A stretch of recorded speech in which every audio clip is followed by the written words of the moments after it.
IAS institute నిర్వహిస్తున్న all India scholarship exam pass అవ్వండి. 2 years ఫీజులో 50% మాత్రమే పే చేయండి. ఇన్స్టాగ్రామ్ లో ఓ యువకుడు పంపిన అసభ్యకర మెసేజ్ ఆ అమ్మాయి ప్రాణాలు తీసింది.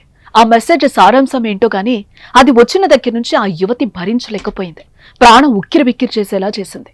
ఎంత ఆలోచించినా ఆ మెసేజ్ ఆ యువతిని వెంటాడింది. చివరకు ప్రాణాలు తీసుకునేంత పనిచేసింది. ఆ కుటుంబంలో విషాదాన్ని నింపింది.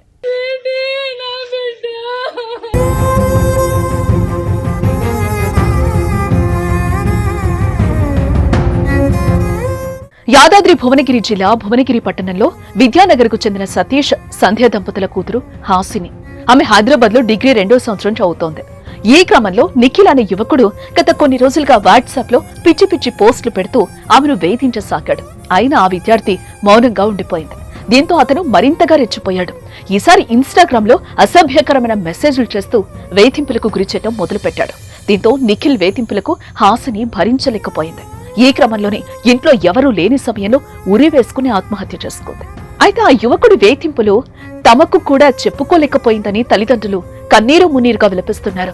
వాట్సాప్, ఇన్స్టాగ్రామ్లో అతని వేధింపులు చూసి తామే భరించలేకపోయామని, నీచమైన పదజాలంతో దూషించాడని, ఆ మాటలు తట్టుకోలేకే తమ కూతురు ఆత్మహత్య చేసుకుందని తండ్రి వాపోయాడు.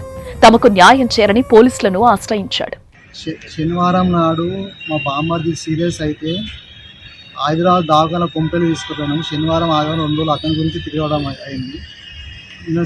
నేను మధ్యాహ్నము మా భార్య అందరం కలిసి మేము ఇంట్లో ఎవరు లేము, మేము అందరం వెళ్ళిపోయినాం చూడడానికి. 4:30 నుంచి 4:30 టైం నుంచి అతను ఒక నిఖిల్ అనే వ్యక్తి మా బిడ్డను విపరీతమైన వేధింపు ఎట్లా అంటే అసలు సంబంధం లేని మాటలు, చనిపోయడానికి 100% గురి చేసి ఆమె సాగుకు కారణమైండు. ఆ వ్యక్తి పేరు నిఖిల్, నిఖిల్. మా బిడ్డ ఫోన్లా, ఇన్స్టాగ్రామ్లా, స్నాప్లా అవన్నీ చూస్తే ఆ మాటలకు మాకే ఎట్లా అనిపిస్తుంది అంటే చెప్పరాని బాధ.